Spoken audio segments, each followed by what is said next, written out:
in strike twice. Does Virtus Pro suffer against this team, or do Rad really make a claim of being the best team in EMEA? The problem I think with Rad is that the draft, the way that they play to ban out the sort of triple supports a lot later on, feels very formulaic. It hasn't changed since, and so for Virtus Pro, they should have a good idea on how to approach it. The first save onto Loki, as we saw with Zero Tenacity, seems to be the approach to go in. Well, wake up, babe. New day, new name gimmick for Rad Esports, guys. This time, they've all chosen an animal that reflects the end of their usual gamer tag. A Loki Protect early, as you pointed out from Virtus Pro. This is really going to allow Saipe to dominate on that pick, potentially. And it's going to be a counter Protect here for Crook. So both the teams actually going for the save onto Loki to begin with, and it makes sense. I don't need to explain to anybody why Loki is a strong character, but it's more the fallout, I suppose, for the rest of this like ban system of, okay, so Emma Frost has been taken out on one side, you've got Magneto on the other, so is this going to be a case of double Vanguards banned out, so we see neither of them? Both teams have very comfortable Vanguard players, so it's not going to be the end of the world, but seeing Rad take out the Cloak and Dagger here certainly is going to be something to keep an eye on. Virtus Pro not falling for the same trick, actually going to be aiming for Naga's torch. Yep, making sure that Naga doesn't have that one available. Cloak and Dagger banned from Rad, I think, still could be a little thorn in the side of Virtus Pro, who Drijo is a fantastic Cloak and Dagger player, and without the Luna now, Drijo might be forced on something like the Invisible Woman, and double Invisible Boundary is nowhere near as good for my money as double Eternal Bond. Well, I guess there's an element of if you don't ban it out here, you can take your opponent's Cloak and Dagger. That might be really, you know, like that's going to be the case. Like Rad, if it's on the board, you're going to look after it, but no, they go for the Invisible Woman to save that too. So what's the final ban going to be? Punisher trying to aim for some of the stuff that Sparker's going for. Going for an Adam Warlock ban seems to be a little bit too like specific. You want to try and cut the characters that synergize off multiple people, whereas Adam Warlock is just like one piece of that puzzle that can be used. But very interesting draft phase. Both these teams really, you can tell, sitting and mewing over the drafts beforehand to see where exactly they can find that edge. Yeah, Virtus Pro definitely apprehensive coming into this of something like a triple strategist ban, but having to invest both their protects in strategists certainly means that Rad do have a little bit of fear here. Oh, and keeping the Luna on deck, this could be fairly ruinous. The Luna managed to escape the draft, which means that we're looking at double Fate of Both Worlds. Does mean that Saipe may well be able to copy over a Fate of Both Worlds of their own, at least. But Luna in the neutral is not to be underestimated. Yeah, and I saw Melia hovering over the Hawkeye too, which that team up still stronger. It got nerfed in the recent patch, but we are still playing prior to that. So it is something that Melia has available to them. And it's not really something the teams are going to be practicing or scrimming with or against, because naturally, after today, at least for EMEA, it should go back to the version that we're all playing in-game. So we've had one absolutely cracking best of five final for these groups. We expect Rad and Virtus Pro are going to do the same. High expectations. Thing and Groot, a rare combination, but Rad are already showing off here. Thigh's going to be taken to the skies. Of course, does have a team up from the Invisible Woman as well to give a little bit of additional cushioning in the midst of all these battles. Full charge on the Hunter's bow. It's going to be fairly easy to carve through these low-key doppelgangers as well, being able to one-tap them. Already, a lot of damage coming through as Naga has attempted to just take away a Vanguard, forcing out all of those low-key regeneration domains already. Does mean that Rad is going to be a little bit under-resourced when it comes to fighting on the point, but an attempt to overwhelm Fincy here. Saipe fallen down to Melio, who managed to hit the headshot when it was needed the most, and that really relieved some of the pressure, but Nevix manages to strike back equally, and Naga, while trying to flee away, is just flamed down by Fi. Healing up a little bit more.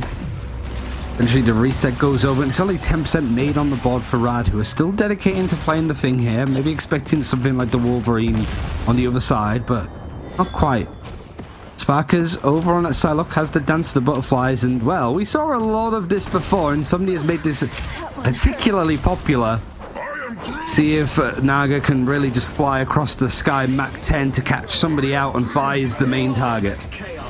Yeah, grabbing that human torch would be ideal. Naga had big dreams, big hopes, but for now we're just going to have to settle for hunting down Nevix in the end. That is going to be worthwhile. Could go for a feral leap as well. Onto Fi. Oh, that's a great way to try and interrupt the supernova. Still, there's so much damage that needs to be dealt with here with multiple flame cyclones just burning through Melio. The octopus doesn't deal well with the heat, gets dried out on land, turned into shrimp on the Barbie.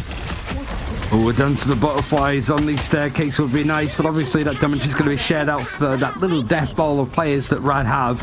And honestly, not needed too much right now. 50% on the board. A reset required for Rad. You do have the Fate of Both Worlds available for Fate. Just needs to make sure that the Earthworm doesn't quite eat dirt on these first fights, because Sparker's going to be looking for him. Indeed, looking to grab that worm like a sparrow. Not sure any... Oh, the solo. They want Sparker down so badly, and trust me, is willing to invest everything to make it happen. Fincy up on the angle. Nasty play off the back of this. Almost instantly able to get some mind control onto that Gru. Still has too much of a health pool to try and burn through over the course of that singular mind control. Now Naga looking for the last stand to really get some value here onto Nevix. Gets actually knocked up by the anti-street charge, which is a touch appealing that maybe wasn't intended coming through from Rajaro. Only Tridro gets stunned here by the anti-street charge. It's do or die now for Rad. Melio super low. Only one can't hit him. on the other side of this goddess of death. And so Sparker needs one impact off the back of the Sonic crossbows to take this one down. Rad have all the numbers they need on the point. However, Sparker playing the peripheries. The Vanguards won't be able to stand up for this one for long. Over into Loki's more loving arms from the regeneration domain. Fi takes a second, a séjour, a siesta before coming back to bring up the heat. Here comes the portal. This time it's attributed to Fincy, bringing back multiple members of Virtus Pro. Already, Naga loses out on the last stand. The damage was too much, and multiple squishies are dragged in by this strangling prison, but they can't follow through after Loki invests. Now Tridro just watching his POVs. He's just on the edge of having an invisible boundary. Goes straight up, and Sparker down to the butterflies. Those regeneration domains out on hand is nice, but Level 1 Crook has pulled out the ultimate. He's got the copy, and I think the Fate of Both Worlds is coming out just as Fates has ended. The stun actually going on to both Vanguards, as Trust Me is going to be taken out for the time being.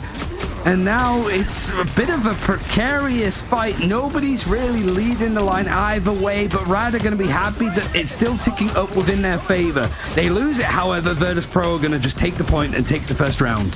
Nevix is all over this backline, and trying to come into this firestorm is unwelcoming to these targets. Rad have so much meat here between all of their Vanguards, but they can't stay there for long inside the invisible boundary. The healing is just too difficult to deliver. You only get those holograms, an impression of where your Vanguard could be. Melio should be able to double dash at least to try and get themselves a touch on point, but in the end all they're doing is sacrificing their flesh to the gods of Burning T'Challa as its starport goes the way of Virtus Pro. Doesn't mean that it's done just yet for Virtus Pro. They took around the first time they played Domination against Rad, and I think that was also the same point that they were able to take. These next two might make your knees quake just a little bit, make you a bit frightened, I suppose.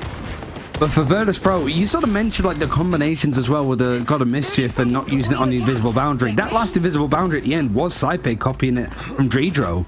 And it's just really good if you have control of the objective. Rad is trying to jump on it, and you're almost just trying to bunker it down a little bit more. Fi up in the sky, taking a lot of focus and attention, hasn't gone down at all yet.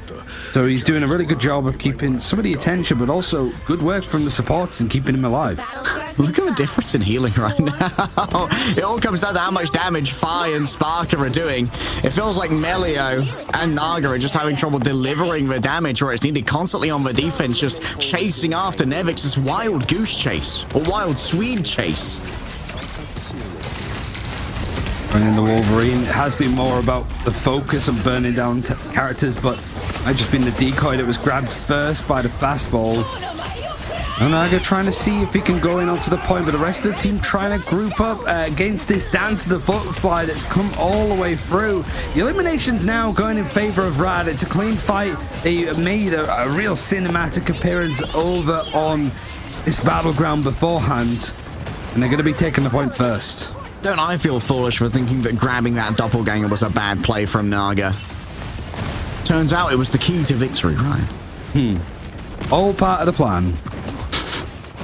The ultimate's now good too. It's just invisible boundary for Dritro at the moment, so if Rad want to keep up this pace and the tempo, they have plenty to work with. But I think they're just sitting back waiting for Virtus Pro to make the first move. The ball's in their court, and Nevix trying to get into the backline, being harassed, frozen, stunned out, and is on the edge of being alive before Melio puts him out, and that means that 30% on the board. It's going to be a dedication to Virtus Pro without one of their vanguards. Yeah, traded out for Naga. In the midst of all of this, though, does mean that the remaining Vanguard is going to be in a better position. Melio's going to be able to get reset after reset here as multiple doppelgangers. With that, that's a nasty hook coming through. Still the Kraken impact in this case going to be used to disengage. Melio moves over onto the Mega Health Pack instead to just get themselves a little bit of additional cushion.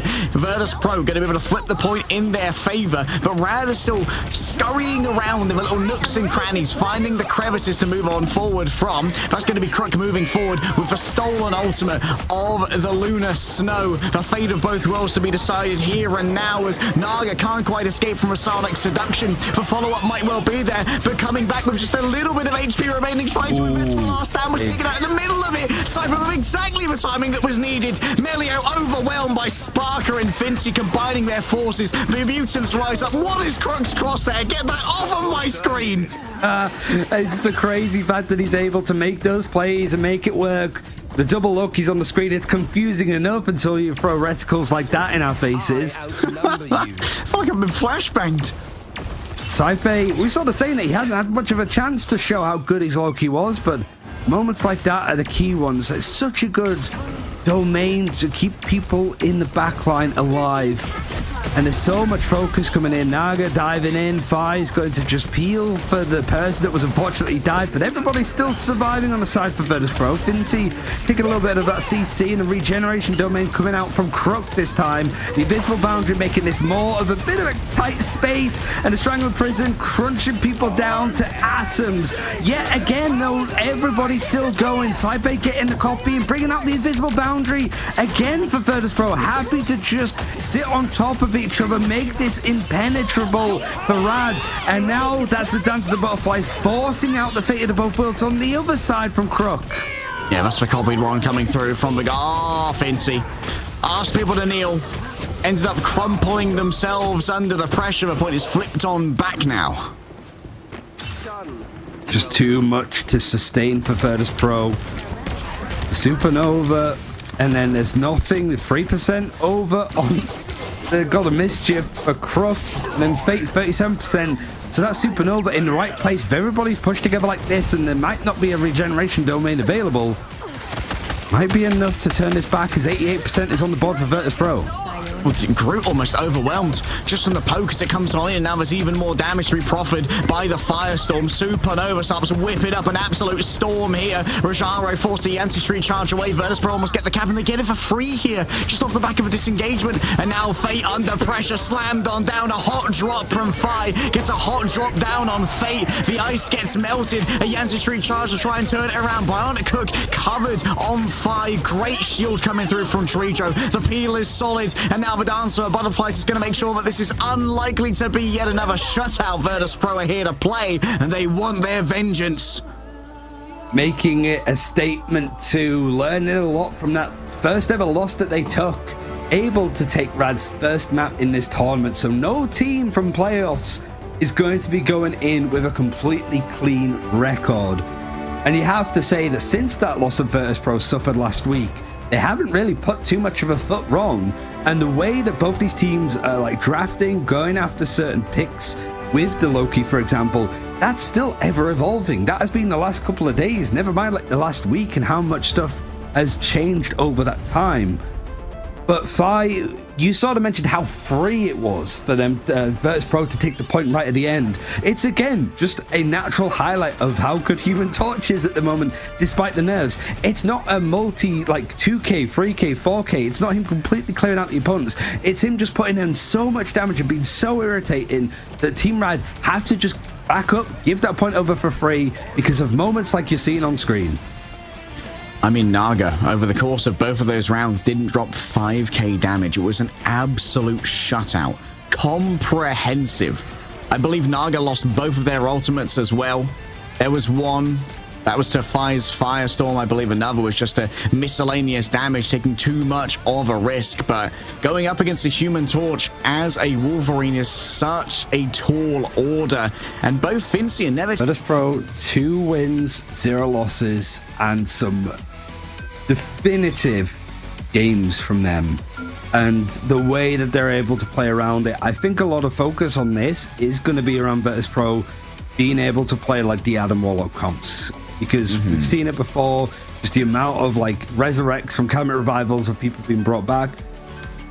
Baka got a lot of value from this, certainly from, I think it was their game against Team Peps, that he had multiple people brought back from the brink. So far in the draft, however, things looking a lot more like classic so far. No focus on getting the Lokis first. Instead, it is the trade over for the 2 Vanguards. I don't like this. I think that they're going to get triple support banned on the strategist. Are they just going to get rid of Cloak and Dagger now? Or maybe they could get rid of Magneto. It's true. I would be very nervous right now if I was Virtus Pro that I'd get triple strategist banned on again. Okay, a touch of mercy here from Rad. They are a little bit too worried about facing up against both the EMEA and the Magneto, so Cloak and Dagger can now be protected by Virtus Pro, surely. And then they probably play Cloak and Dagger and Invisible Woman if it's available. Rad may feel the need to ban Invis themselves to make sure that any sky-high Johnnies are less than protected. Yeah, I mean, you could ban out the Human Torch here because Fi was pretty much uncontested the entire time. It felt Obanim T'Challa. I saw in somebody else's chat that basically if Fi had 3k more damage, he would have outdamaged the entirety of Rad. That's some math right there. Like, that's crazy. Have I double checked it? No, I just saw it and it was sensationalist enough that I was like, I'm going for it, because it must be that true. is true. That is crazy. Exactly. But the pig ban's interesting. We see no Loki on the board, so it means that we're not going to see too many of like the ultimates being pressed on top of each other the way that we've seen. But it's still a Lunar Snow versus a Cloak and Dagger. Somehow we've once again had Rad be allowed to get Luna through the draft. Just seems to keep slipping.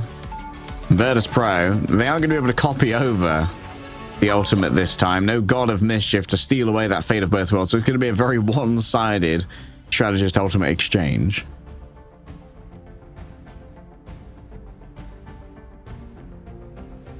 Yeah, fancy stuff, I think. I'm just double checking actually, because I think the last game was maybe the last time that we didn't see Virtus Pro touch the Cloak and Dagger at all in the pick ban phase this week, because ever since they had lost, it was like their new craze, their new like focus, hyper focus, I suppose. But I am wondering like how much is this going to change, because we did see such a hard pivot of what Virtus Pro were doing with the triple support with the Adam Warlock kind of play, but they haven't touched it at all today. And I spot a Squirrel Girl from Naga actually. Wait, that's a real penny as well. It's sort of like a reverse mid-town strategy of pushing out and flushing out the defenders in this spot. The unironic penny, potentially. It is, trust me. Certainly be something. I mean, they've got the team up with Fate as well. And if there's anyone I trust to play weird strategist heroes like rework Jeff, it would be Fate. Even when Jeff was not really touted as that kind of backline duelist, was continuously getting some real value out of it. 5 for now, looking for a victim. Actually, it's gonna be a little bit hoodwinked. Oh no, it's gonna lose their passive, I believe, to the mines as well. They've been absolutely flummoxed by Rads here, just completely pranked by the teleporters. It's a great play, and the comp is only going to make it a little bit more confusing when you've got the Hawkeye, the Squirrel Girl. This is just pure carnage, pure spam. And really, you've got Nevix there with the shield, the Aegis for Captain America to be working with, and then Finzy's obviously got it for... Okay, that is a crazy first point take. That might be the fastest I've ever seen. I mean, Rad, this is essentially a flashbang composition. Still going. Like, what do you do when you're faced with this? Can you move over onto the Groot? Your walls are going to get decimated by the Squirrel Girl. Your flying options are limited because I believe the Human Torch got banned, who would be one of the primary counters to this composition. Maybe Iron Man? I mean, they still have the Human Torch themselves. No, that was taken out. You're right. Yeah, this is, I think 5 moving over towards the Starlord is probably a good adjustment. You got the unbeatable Squirrel Tsunami available for Naga to work with, and a very steep hill to throw it up onto. So right now it's going to be an interesting fight. Virtus Pro might not get too many chances to work with this, but they're going to go in actually with the Dance of the Butterflies and the Eternal Bond on top of each other.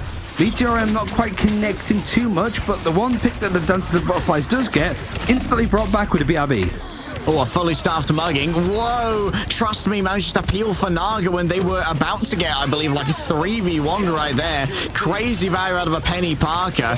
Hitting those cyber web snares, all that they need to. And remember, you get additional HP for yourself while you're within these cyber webs as well. And all of your cyber mines start just rolling over towards anyone who sets foot within there. Here comes the Hunter's Sight, just carves through Fincy, doing their best with a little bit of HP remaining to try and survive through this one. Melio sends a couple of shots wide right here, and now it's time from the back for the Galactic Legend. Multiple players might get seduced here, and that's going to put them in a very vulnerable position. 5 finally strikes pay dirt off the back of this ultimate, and Virtus Pro, they get some well-needed stability.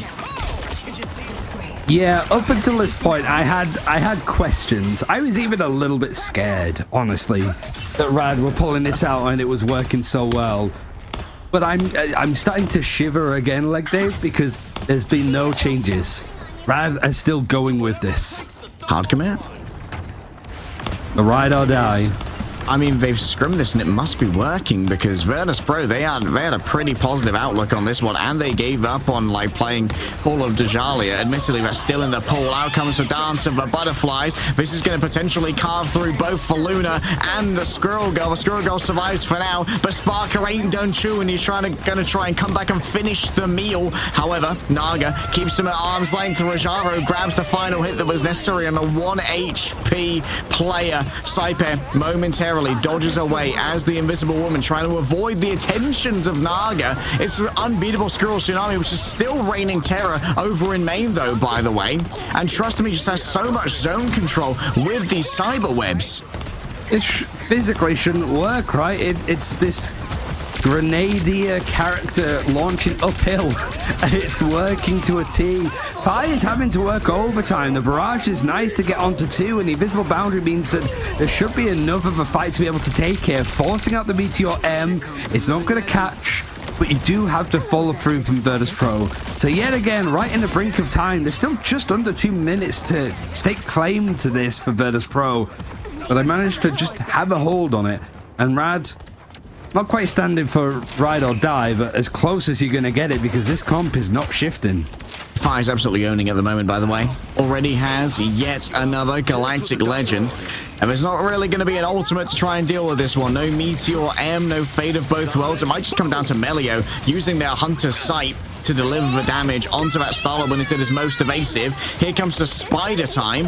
It's a rarity in our it's a rarity in esports, and an attempt to try and shut it down. Everyone's already been placed elsewhere, though. The Hawkeye's going to be under major siege. Great metallic bulwark coming through from the Magneto. That has mostly shut down Fi's ultimate. Great survival instincts. It's the fact that Rad have been able to just keep these fights going for quite some time, that they're not really at risk, but they keep up so much pressure. Hunter's Sight clearing up some of these little corridors on the right-hand side, either being spammed or just cleaned through. And now the fate of both worlds required from Rad to keep it going. It's back and now in the backline, harassing. Dance of Butterfly is going to be used on the opposite side, knowing that some of those other strategist ultimates aren't going to be available. Psionic Seduction going to pull people down the staircase potentially. The dashes and clearing, but the arm amplifier is going to keep people going yet again. Like Rad now trying to disengage a little bit. There's just 20 seconds left, so a reset is almost a necessity if they want to keep things going. They have to go for a portal play now, and that's why Virtus Pro didn't let up at all in that fight. Melio ready to touch Naga with the emergency swap over now onto the Wolverine. Wants to try and keep Fincy at distance, keep them in danger. Pfizer also returning on a Wolverine of their own. No more Star-Lord, gets pinned out by their counterpart already, has had their passive burned. Melio is brought into the invisible boundary. No one can see where the Doctor Strange has gone. They won't be finding out for a while, even while channeling the Meteor Rim. They're so vulnerable to the Psionic Katana. The Shinobi finds their Oni, and they will be the samurai of the day. Thousand-folded steel graces Nippon once more. So now Virtus Pro having to sort of break this point. I don't think there's been many teams that have been able to finish the map against Virtus Pro, but that's more than we've seen in at least the last couple of instances of Virtus Pro being on this map. So Rad bringing out an idea, sticking to it. I felt like it was kind of like a strategy of you run it up until your hard reset and then you go back to something more natural. But it's even looking likely like they might pull this out on the defense too. I think it'll be better on the defense, honestly, because that's where Penny can really start denying space from you. I mean, the way you put it, there was an idea. You could just call these like the Avengers Initiative comp. There was an idea. A very unique idea of bringing together skilled and unique individuals to fight the bears that many couldn't. 30 seconds before you attack. It feels so weird of a comp, but this, you just look into it ever so slightly and it's like, okay, yeah, you have the team up with Luna Snow and Hawkeye. You have the team up between Trust Me, who's a sort of known Penny Parker player that always needs respect put onto that character, alongside Rocket Raccoon. Squirrel Girl, not too sure off the top of my head. I think that's just like spam damage that's very good at being oppressive in the right spots. But now, actually looking a little bit more standard, I suppose, for Virtus Pro, but in comparison to what Rad just ran, everything looks a little bit more normal. I think the Strogo might be like a preemptive strike on Groot counters for that composition, just because you burn through the wall so quickly. Cypher instantly gets frozen.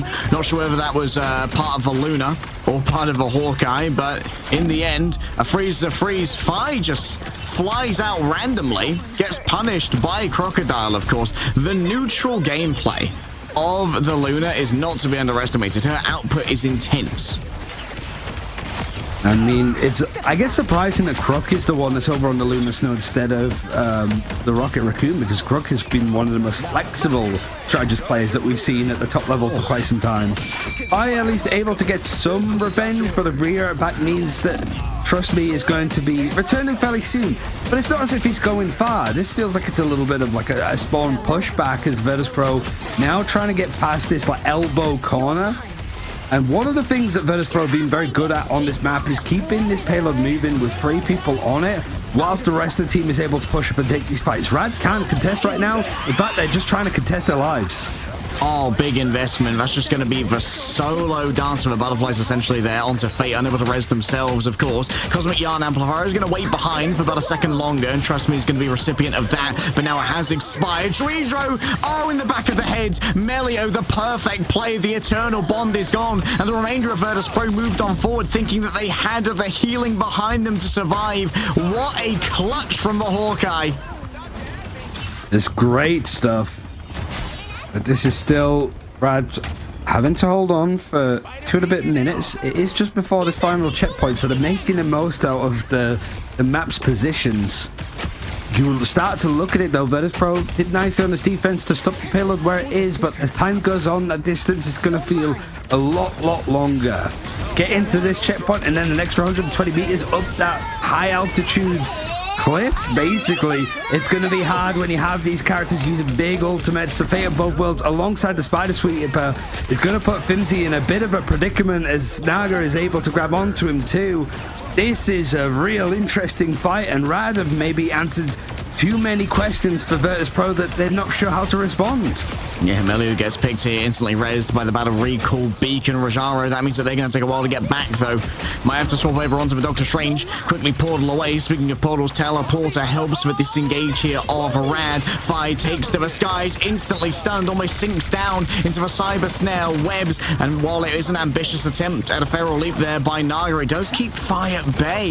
The fear, the respect of Rad right now from Virtus Pro is real. A freedom charge to move on forward. Additional cushion to help them push on in, and there's going to be a last stand. I'm not sure if it's grabbed too many in the midst of all of this. Sparker might have tried to shut it down using the dance of the butterflies. Fate up close and personal, and my goodness, a slayer of raccoons this Shinobi certainly is. The Sonic Crossbow cares little for your mammal. Means why Virtus Pro started putting a bit more focus on protecting it. Sparker, there's been plenty of characters that he's been able to pivot over to, you know, seeing a lot more of the hit scan with the Punisher, but here it's just being able to get into this backline and pick people off bit by bit. Rad, still no changes. This is still something for Araco that they've shown it now, and they want to show that there's still more to offer. You have got the Seer available for the Rocket Raccoon, and then that Meteor M for Rajaro. Putting it on the right tag is going to be necessary, but finding Fi might be the pick to bring themselves back into this. 2.5 minutes on the clock. Still yet to get to the mountain. The Virtus Pro have to push up. Oh yeah, pushing uphill. Incredibly difficult, especially against a Hawkeye who really enjoys that drop-off. There's going to be a Cosmic Yarn Amplifier. Admittedly, I think this one was already won for Rad, so it's all about just claiming that space, and now this is going to force Virtus Pro to use resources just to get through this first area. We saw this a little bit earlier too, of just up in this high ground. It's such a nice place to hold. If the payload gets stuck underneath it, it's very hard for Virtus Pro to clear all of these corridors, to take the high ground and also dedicate onto low. Meteor M right into Fi's face. He's been taking an absolute bludgeoning, and he has to, because he's the one that's finding the focus and the attention, but it's actually the strategist backline. The cloak getting involved for Dreedra as he finds himself too, and this is great momentum for Virtus Pro. Just under, like, what, 50 meters in order to go, and Rad's probably need to swap over to the Doctor Strange to contest this properly. Okay. A little bit of a ghost status there for Dreedra, popping off on the Cloak and Dagger. We can see why it's been such a big part of Virtus Pro's strategy. Heading into their second week of competition here, you got to get to the point. There's only a couple of meters to try and play with. The Wolverine has come on out, and that's going to be the Dance of Butterflies as well. Mostly rebuffed coming through from the ultimate of the Lunar Snow. Plenty of healing available for all and sundry, but as it expires, it's going to be Fi who reigns above, finds Fate in their crosshairs. Crocodile's down as well. He's going to be turned into a nice purse off the back of that one. A last stand is so far from the objective, and Monaga might be putting on an amusing sideshow in the end. It's an L that's delivered by Virtus Pro. 2-0 up in the series and hungry to strike back against Rad. It was the response, I suppose, that Rad wanted to try and make, taking them to Araco, feeling confident in the idea and the comp that they were running. But whilst it might have given Virtus Pro a little bit more of the headache with the approach and the just spam to deal through, the adjustments have been nice. Very good at being able to do it at the right times. And who to even really focus on. It feels like it is a mix of like Sparker on the Psylocke to just find those little alcoves, to find the backline, or even Fi. I think it is just those duelists that have been really key, and whilst it's not like a high damage, like high elimination game, still got to say the 32-5 is good results for Sparker here over on the Psylocke. Yeah, 32-5, you gotta respect it. I think Rajara had a lights out game as well, really showing off just how accurate they can be on the Magneto. If we enter a meta where Magneto is not essentially permabanned, then Rajaro is definitely going to be a tricky customer who's going to constantly demand that respect. Sparker, though, has been lights out on the Psylocke stream, but even after the Wing Shuriken nerfs, this character is still nasty. Now, it's for Rad to choose again, bringing us to a Convergence map now. So, yeah, you do have that Symbiotic Showdown, a map that we saw Virtus Pro lose yesterday up against Insomnia, I think it was. And then, obviously, Djalia, where we did see that first ever series loss. I mean, there's other options, obviously, but Central Park not really touched from many teams outside of that first week, I think. I feel like Central Park has too many nooks and crannies for Sparker to play the Psylocke in as well. I don't really want to invite that kind of backline shenanigan from Sparker and Nevix. Oh, for sure. And like, I think Human Torch is still a fantastic character over in that area. The positive is you force Virtus.pro's Central Park out for everybody to see. I think that was one of the main early reasons why Arako was the choice map to take Virtus.pro to for various reasons. It did feel first protect. Questions of maybe going for the Luna again previously. They have been prioritizing some strategists. I would not mind seeing the mag here. Rajaro has been absolutely popping off when it comes to the mag mechanics. Yeah, it's almost a switch around, right? It felt that Magneto was the main one to be banning out, but for both these teams, actually, their like main pick, or at least a consistent pick for them, has been Emma Frost. So it's almost like the familiarity with each other, like, okay, we both like Emma Frost, let's ban it out. Let's go for something a little bit more fresh. So here, it feels like the Magneto almost required to an extent. One team having it and the other not feels like way too much of a strength, but you're giving that up. So Rad, surely they just take Magneto off the board here. Yeah, likely to just take the Magneto off the board. They may go for a collection of strategist bans here as well.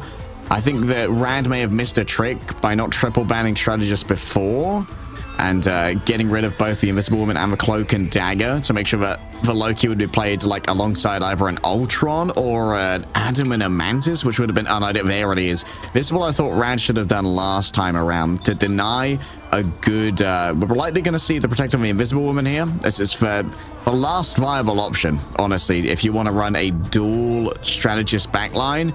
And I think that Virtus.pro are not a team that really want to pivot into triple strategist. No, not at all.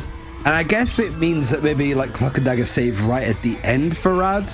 And then for the Loki, that's pretty good for Saipe. If you want to try to like hold on to a point and stall out those fights, Invisible Boundary. If you want to go for something that's a little bit more like across the ground, Cloak and Dagger would be good to take. But Groot actually gets banned out too, so it's... They're leaving the mag on the table. Yeah, it's like, you could take it. They're leaving the mag on the table and then protecting the Punisher. Huh? Interesting. I guess maybe they're trying to just forge Virtus.pro's comp for them. The Luna ban here would make plenty of sense, but also you're wondering, like, do I want to go up against a Luna so I can at least copy the fate of both worlds potentially? But those require a little bit of sneakiness on the part of Saipe, so instead, yeah, we're going to get rid of the Adam. So the Magneto's available, so too is the Human Torch. I mean, I'm very surprised they left the mag open. Yeah, it almost feels that that's something that could bite you in the backside if you're not careful, but I think it is kind of clever, like you mentioned. You leave the Luna Snow open for Rad to take, you can copy it. Copying Comet Revival or any of Adam's kit is not as impactful, I would say. Because you have to remember that it's not just copying the ultimate, you're copying the character's full kit. So being able to get another Terra Cape up if there's a Cloak and Dagger in play, being able to copy Invisible Woman, to even just use a little bit of Force Physics. There might be a chance for Saipe to make that happen, but it has been the theme of the day. I think the teams that have protected Loki first have had such a high win rate off the back of it. So Saipe's probably wanted to do something fairly similar. It has been working for them in the series that they've had since that initial Rad loss. But it feels like you lose so much, or there's something on the table that might be a problem later on if you're not careful. Yeah, this could be seeds of dissent starting to be sown. We saw an absolute smacking of Virtus.pro last time around on the Hall of Djalia. We're going for an early teleport. The answer is going to be no. Rad just going to approach it vanilla style with their rotation. Just around the outside. Yeah, looking at the Comso 5, but Melio that's able to get that Punisher on board. Big focus on protecting it. And just funneling their way through this choke point. Magneto, Groot looking to be a little bit more brawly, but taking it high ground is going to be a little bit harder for both of them unless they try to ramp their way up. And Vi, when he's up on the high ground contested, yeah, you've got Melio that's trying to take him down, but it's going to require a lot more work and a lot more resources than that. All right, this is sustained, given over by the Invisible Woman. So far doesn't need quite as much attention from the strategist. Still takes a lot of damage off a shotgun jump coming through from Melio. Fincy might be overwhelmed here as a wall is dragged up behind him. A big force physics to push back and create space for the beleaguered Magneto. Spark needs to find an opening though. More damage onto the group could be it. Dance of the butterflies to open it up. They've already claimed 2 ticks on here from the side of Rad. So now Crook is just going to start applying the pressure already. The grand finale declared already. I believe Cypher's been able to copy this one over. So both teams have the fate of both worlds active for the moment. Fate in the crosshairs of Cypher. Going to try and solo out a player with the dance of the butterflies. Melio falling down is everything they could have asked for. That's going to be a big last stand coming through. Although I'm not sure quite who was responsible for it. It was actually Fi coming back on the Wolverine instead of that Human Torch. So many moving parts, like all of the small changes.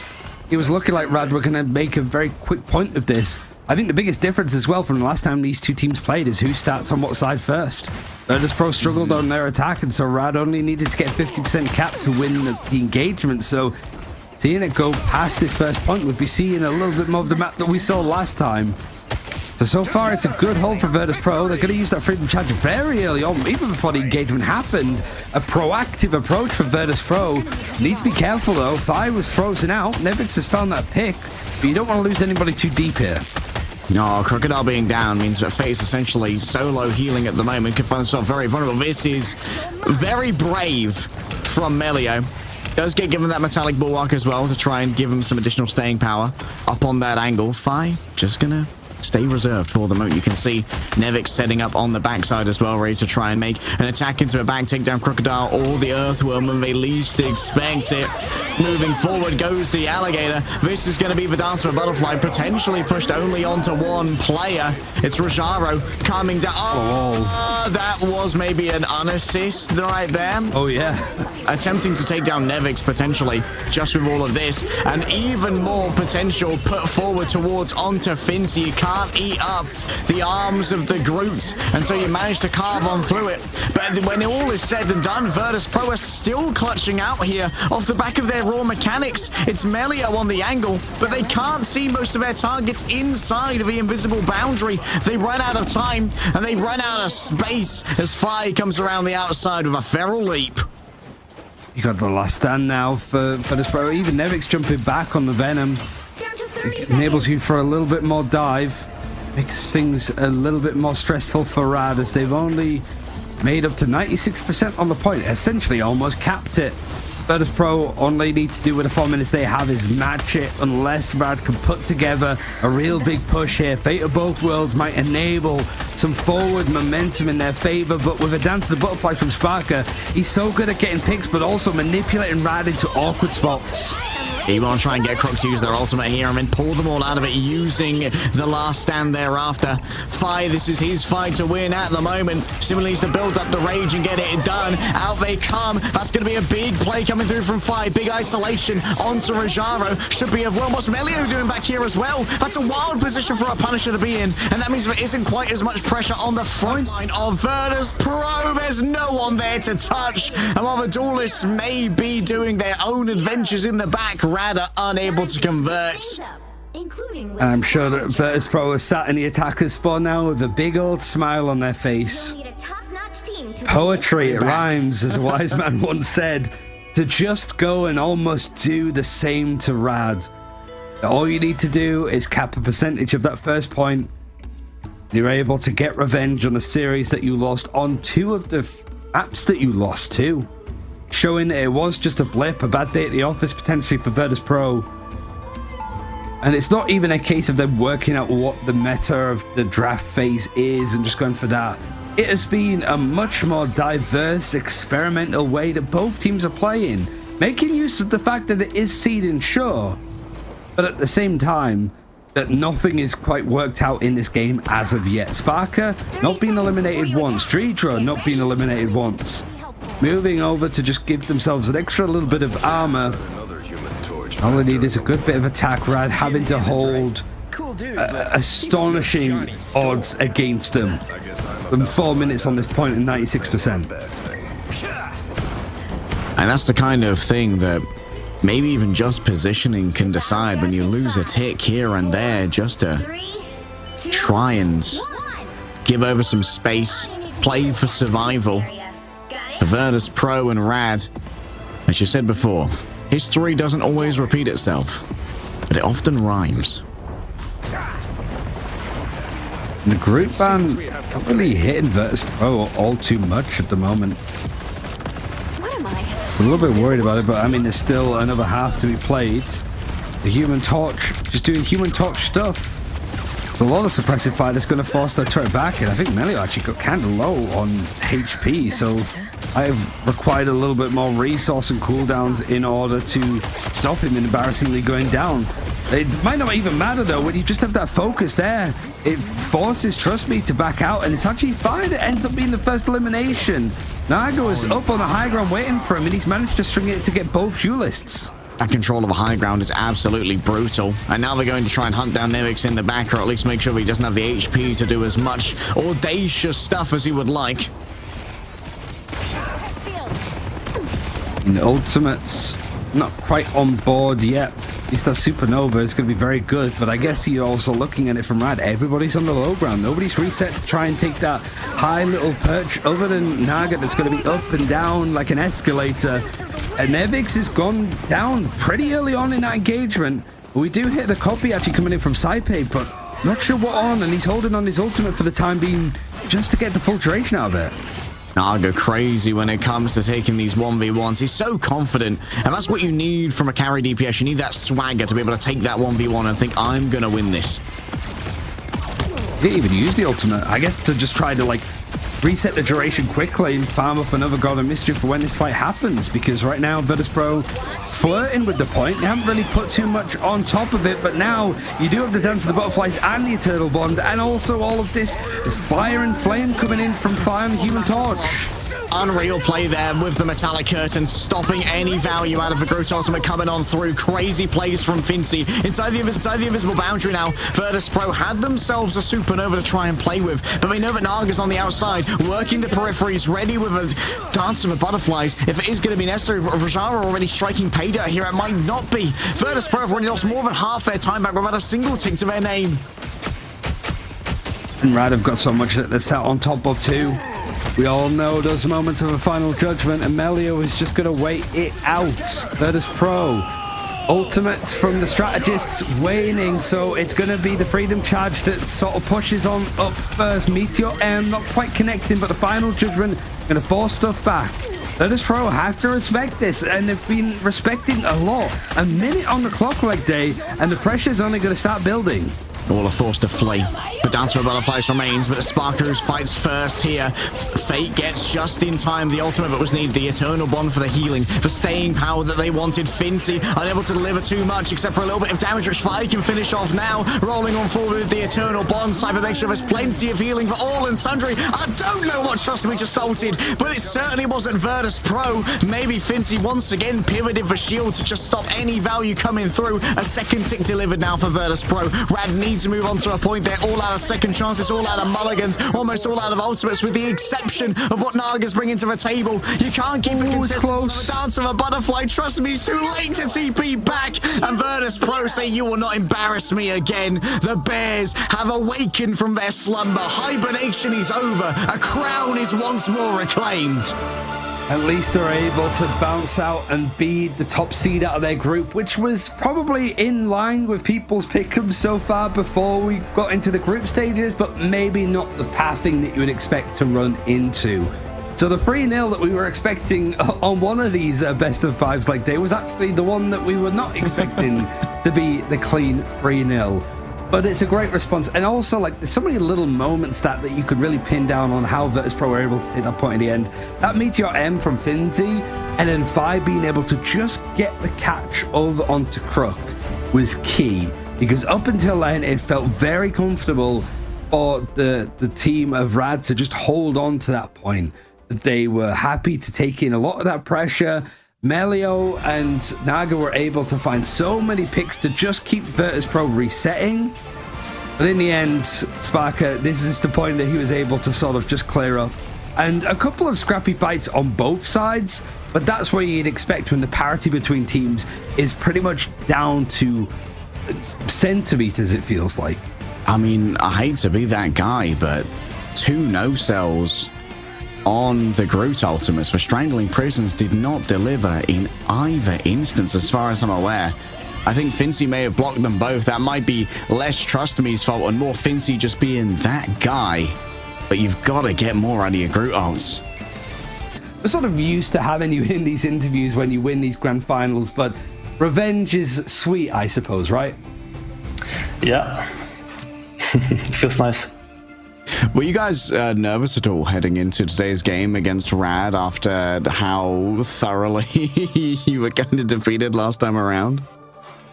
Not really, honestly. I think we're pretty calm for this match. Like, we improved a lot the last couple of days and talked between ourselves about the meta and the matchups, and today I was completely confident. I think with the advanced draft system, that's obviously like one of the main meta-defining things, right? Because it's brand new, more so than like some of the balance changes that have come in. You're sort of used, I suppose, to being involved in those first initial picks and bans, right? Emma Frost, Magneto, you're a Vanguard player. It feels to me that going for those like low-key protects to begin with seems to be the go-to approach. Like, it's a lot of teams have been doing it, and I also noticed that you guys did it today. Like, would you say that that's the direction the team should be going in, as opposed to like protecting an Emma Frost or a Magneto, going for that Loki save? I don't want to say too much because everything changes pretty fast. But yeah, how do I do it without leaking? Because my teammates never want me to talk about too many things. But I would say Loki is a very strong hero. It's probably the best strategist on this patch if there's not too many flyers. Like, flyers make Loki lose value. But when there's no flyers, he has a lot of value. I'll try to avoid any specifics for leaking here when it comes to questioning you. Instead, give you the opportunity to give some kudos to your team. You guys recently officially recruited EQO as your coach. What's it been like integrating EQO? What are EQO's duties at the moment? Is he in charge of drafting, or is that still mostly you guys? I think we all do it together, but EQO has been bringing a lot of experience from Overwatch. Like, he's been in the Overwatch League, he's a great player. Also, like, a really insane player on like every role. Like, when I play ranked with him, he understands all the roles very well, so he's able to help all the players individually and as a team. So he's been a great addition. So, of course, I think being able to get your revenge onto Rad is important, but as a team that has like gone and scrimmed like North America, for example, is it sort of a good feeling, I suppose, that the level of EMEA is starting to rise? Like, sure, you're being challenged a lot more, but I also feel that you guys are improving like exponentially when you were pushed. When you were dropping maps, you were getting stronger. Here, you have looked pretty dominant. Like, you haven't dropped one map against Insomnia, which is on Symbiotic Showdown, which you could just pin to just Demon flying around as Wolverine. But other than that, you've been undefeated and you've been slamming maps against teams. Like, is that the result, I suppose, of like losing that series, that you've just got better and you're taking that into playoffs? I think with that loss, we realized that we had a pretty bad take on the meta and matchups. So we had to like go back and reevaluate what we think is strong and what's actually good, and what matchups like our comp works in, and also like what every player prefers. So we were a little bit lost for a bit, I would say. Especially with this new ban system, there's a lot of matchups kind of forced upon you.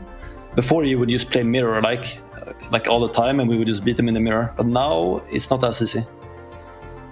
I want to get some insight into Virtus Pro's crisis management when it comes to some weird picks. On Araco, we saw a very strange composition come out from Rad. Did you guys have any idea that this thing was kind of circulating around? And what was the process for dealing with it after you lost first point so quickly? We've seen their Penny before, and we know they like it. And I think their comp kind of makes sense. Like, they have Penny to control a lot of space and be an annoyance, while they have like Hawkeye looking for picks and so on. So it is like frustrating to play against, because all of a sudden you just get randomly headshot, and you're trying to like deal with a Penny who's trying to run at you, and there's mines here and there. So it's a bit chaotic. But I think after the first point cap, we managed to like slow down a bit and let's just look for picks, like to get picks on them instead of dealing with them like running around. But it was still pretty hard, honestly. Okay, so naturally as a last question, you guys got to say that you're going to be like the top dogs for like EMEA Ignite. If you were taken out of the equation, knowing that we saw Zero Tenacity beat Patapim before this, and Rad obviously looking a lot better, who's the second best team behind you, would you say? Because there's a lot more closer teams that I'm curious on who you rate personally. I'm not sure, but I really think it's a lot about the meta and what matchups you force on yourself that will determine win or loss. So like, it was interesting because they did the low-key secure today quite a bit, and that seemed to work pretty well. But I'm not sure, it's just matchups. I feel like Patapim is the stronger team on paper, and that's what I expect them to win today. But who knows? Thank you so much for your insight, Nevix, and congratulations on both a win, a high seed, and some revenge against Rad. Thank you so much.